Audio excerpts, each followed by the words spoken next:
I just want to quickly a little bit talk about the expansion of the genomic services within Stadboek. And thank you for all the speakers before me, because they have made my life very easy. So currently we render genomic services for different species, but the main one on this point of time is the beef cattle, and the breeders have started to genotype for a couple of reasons. First be the parentage verification, but most importantly the discovery of parents.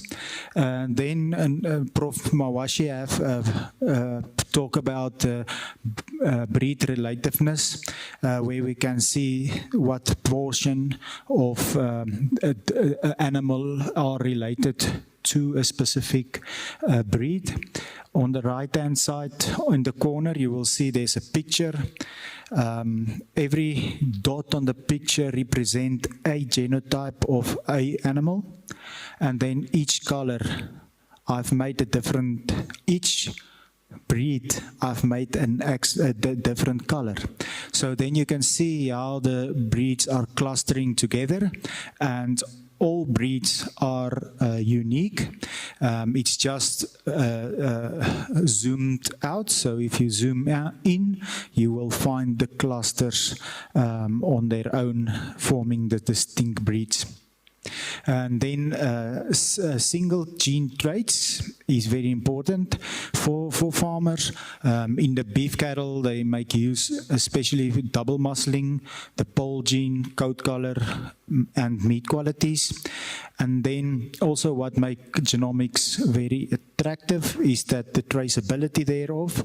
If you have a genomic profile on an animal and you get the animal gets stolen and you have some biological material, even meat, then you can trace it back to that specific animal if need to be.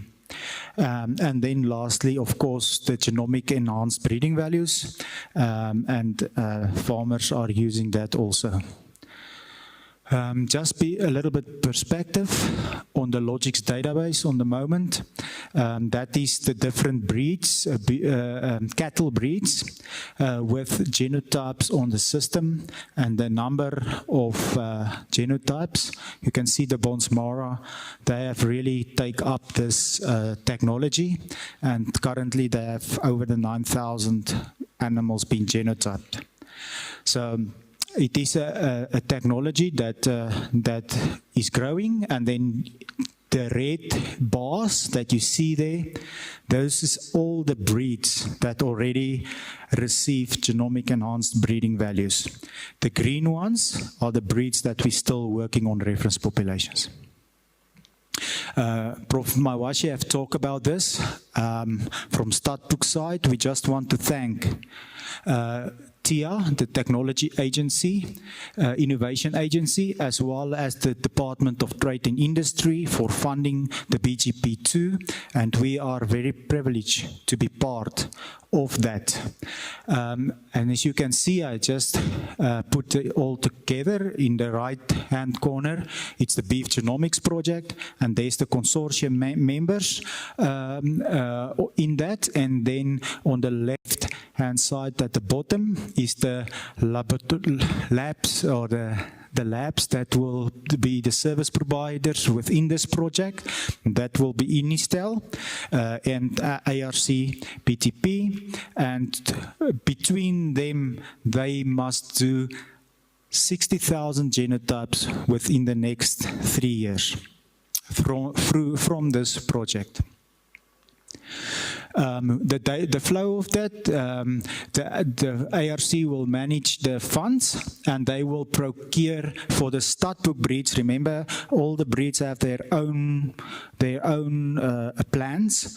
The breeds within Stadboek is just going to do genotyping, and the funds allocated to the breed societies within Stadboek will go to the purchases of chips and those chips will be delivered by the service providers in the labs, and then the farmers need to collect the hair, and the farmers needs to pay for we call it a wet lab and a dry lab part.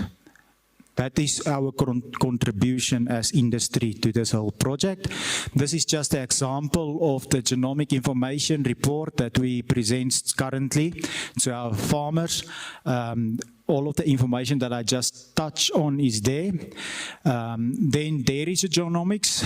Dairy genomics is also starts to picking up, and there you can see a lot of the mutations that we do on the dairy cattle. I think the most important one is the beta and kappa casein, and also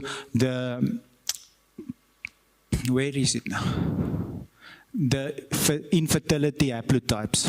Those ones are mainly the ones of interest. Small stock. Annelet from BKB touch on it. We have partnered up, and the genomic services we will take hands to expand on our small stock genomic services. Currently, only the merino have reference populations, which currently get genomic enhanced breeding values. Hopefully, we can accelerate other breeds as well, and then also to implement genomics also in wool quality traits as well. Equine. We have just received the first 11 batches or horses hair for genomic testing. They will go to the lab this week or next week. And once again, I've just put the lot of mutations in there. Once again, in the context of the global world, it's extensively busy to use genomic profiling for parentage verification. We are also working on the dogs, so the canines. There is over 180 different mutations that we can get access to, and then we can also have that within Statboek. Thank you very much. That is all from me.